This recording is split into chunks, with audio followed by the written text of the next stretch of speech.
বহু বছর পর কেউ একজন নিমন্ত্রণ করেছিল, তাও আবার মুখে ভাতের। আর মুখে ভাতের অনুষ্ঠানে নিমন্ত্রণ খেতে গিয়ে এ কী অবস্থা হলো তোমাদেরকে কি বলবো। এই যে অলরেডি আমি দেখো বেরিয়ে পড়েছি রেডি হয়ে, গিফট হাতে আর চলে এসেছি এখন অনুষ্ঠান বাড়িতে। এই বাচ্চাটারই আজকে মুখে ভাত ছিল, আর ওকে একটু কোলে নিলাম।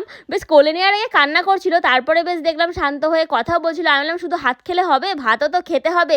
যাই হোক, একটু কথাবার্তা বলেই চলে এলাম আমরা আমাদের কাজে, মানে খাবার লাইনে। ওরে লাইন কি বলবো তোমাদের, গেছি 2টোর সময় আর খাওয়া হয়েছে কটার সময় তোমাদেরকে দেখাচ্ছি। তারপরে অনেকক্ষণ লাইন দেওয়ার পর কোনো রকমে তো আমি এখানে ঢুকতে পারলাম, মানে চান্স পেলাম। তাও আবার এটাই ছিল নাকি লাস্ট ব্যাচ। তো যাই হোক, এখানে আমরা এখন বসে পড়েছি আর বেজে গেছে এখন হচ্ছে 4:12। আর তারপরে মোটামুটি এখন আমাদের দেখো সব কিছু পরিষ্কার পরিচ্ছন্ন করে এখন প্লেট পড়েছে। এরপরে খাবার দাবার দেওয়ার পালা। আর আমি তো বসে থাকতে পারছি না, কারণ সারাদিন না খেয়েছিলাম, নিমন্ত্রণ বাড়িতে গিয়ে 2টো খাবো বলে পেট ভরে চলে এসেছে। ভাত দেখে তো আমি আর ওয়েট করতে পারছি না যে কতক্ষণে খাবো।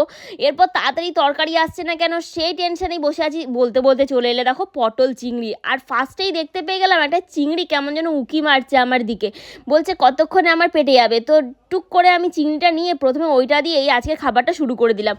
আরে দেখলাম যে আগের ব্যাচে ভেজিটেবল চপ দিচ্ছিল, আমাদের ভেজিটেবল চপ কোথায় গেল? জিজ্ঞেস করতে বললো বৌদি একদম শেষে খেতে এসেছো, এরকম তো একটু আধটু হবে, মানে ভেজিটেবল চপ শেষ হয়ে গেছে। তাহলে কি হবে এবার?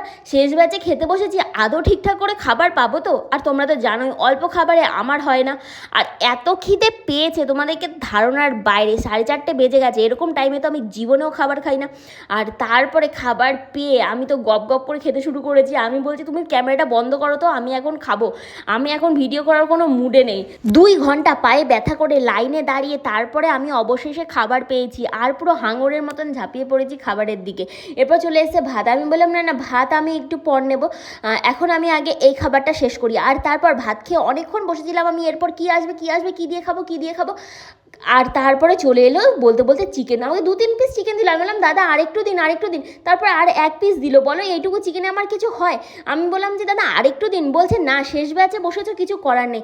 আর শেষ ব্যাচে বসে যে এরকম অবস্থা হবে, আমি এই নিয়ে 2বার ভোগান্তিতে ভুগলাম। বিশ্বাস করো, এবার থেকে আমি বেলা 12টার সময় দিনের বেলা হলে আর সন্ধেবেলা হলে 6টা-7টার সময় গিয়ে আমি বসে থাকবো। ফার্স্ট ব্যাচেই আমি খাবার খাবো, আমি সব কিছু খেতে চাই। আর তারপরে আমি চিকেন দিয়ে ওয়েট করতে না পেরে আমি গপ করে খেতে শুরু করে দিলাম। এর আগেও এক বিয়ে বাড়িতে আমার সঙ্গে এই ধরনের ঘটনা ঘটেছে। দেখছি আইসক্রিম নেই, জলের বোতল নেই, এই নেই সেই নেই, সবই শেষ হয়ে গেছে, এরকম একটা অবস্থা। আর আজকেও সেম সেই রকমই। এরপর দেখো আমি চিকেন পেয়ে চিকেন দিয়ে খেতে শুরু করে দিলাম, কারণ চিকেনটা আমার খুব ভালো লাগছিলো। খিদে পেটে না, সত্যি রান্নাটা অনেক বেশি টেস্টি হয়েছিল, বুঝতে পারছিলাম না, কারণ খিদে পেটে কিন্তু অনেক কিছুই অনেক ভালো লাগে। এরপরে আমি ডাল দিয়ে, চিকেনের ঝোল দিয়ে, চিকেন দিয়ে, সব কিছু দিয়ে ভরিয়ে একদম পুরো মানে টেস্টি করে গপ করে খেতে শুরু করে দিলাম। আর তারপরে আমি আরও ভাত নেব, কারণ আমার প্রচুর খিদে পেয়ে গেছে। তোমাদেরকে একটাই আমি সতর্কতা দিতে চাই, সেটা হচ্ছে সবসময় একটু অনুষ্ঠান বাড়িতে আগে যাওয়ার চেষ্টা করবে, শেষে একদম যেও না। এটা জাস্ট আমার একটা অভিজ্ঞতা থেকে আমি তোমাদেরকে শেয়ার করছি, কারণ ভালোভাবে তোমরা মন ভরে শান্তি মতন খেতে পাবে না।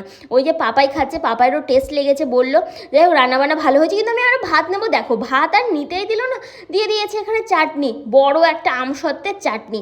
আমি আরে দাদা ভাত নিতাম। যাই হোক, এখন পাতে দিয়ে দিয়েছে চাটনি, আর এখন তাড়াহুড়ো করছে।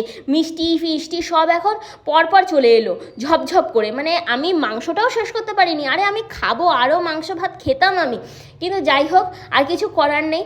তারপরে আমি এবার চাটনিটা খেতে শুরু করে দিলাম। আর তারপরে চলে এসে পায়েস। আর এদিকে মানে ওরা এখন গোছগাছ করবে বলে এত তাড়াহুড়ো করছে যে তাড়াহুড়ো করে সব কিছু দিয়ে দিল, আমিও তাড়াহুড়ো করে খেতে শুরু করে দিয়েছি। আর তারপরে এখানে দেখো কালাকান দিয়েছে, একটা নলেন গুড়ের রসগোল্লা দিয়েছে। এখন কিন্তু খেজুরি গুড়ের সময় হয়ে গেছে, একদম গাছের থেকে খেজুর পেড়ে ওরা এনে এই মিষ্টিটা তৈরি করেছে। আর শেষ পাতে আইসক্রিমও ছিল, যেটা দেখাতে ভুলে গেছি।